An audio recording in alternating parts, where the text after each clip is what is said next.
Alright जी, आप लोग सुन रहे हैं पाकिस्तान का सबसे बड़ा FM radio network Suno FM 89.4। I am your presenter Taimur और मैं आपको बताने जा रहा हूँ सऊदी अरब के हवाले से एक बहुत जबरदस्त न्यूज सामने आई है। सऊदी अरेबिया जो है वो तकरीबन $22.5 अरब की लागत से एक ड्राइवरलेस मेट्रो सिस्टम बनाने जा रहा है और 27 नवंबर को इसके एक हिस्से का इफ्तिताह भी कर दिया गया और ये बताया जा रहा है कि जो इसका रिमेनिंग पार्ट है उस पर काम 15 दिसंबर के बाद शुरू हो जाएगा। बहुत तेजी से काम चल रहा है। मजेदार बात यह है कि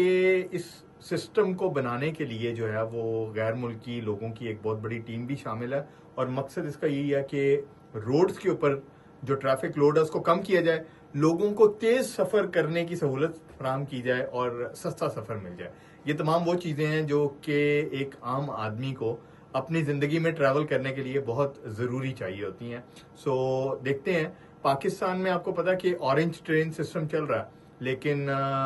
कब हमारे यहाँ इतना लंबा सिस्टम बनेगा और अगर वो वाकई ड्राइवरलेस होगा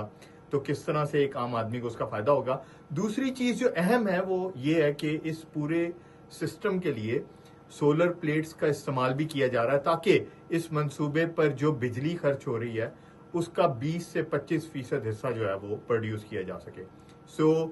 सऊदी अरेबिया को बेस्ट ऑफ लक और यकीनन हम में से अक्सर लोगों को वहां जाने का मौका भी मिलता है, तो देखेंगे खुद जाकर इंशाल्लाह कि कैसे वहां पर सफरी सहूलियात को मजीद बेहतर बनाया जा रहा है।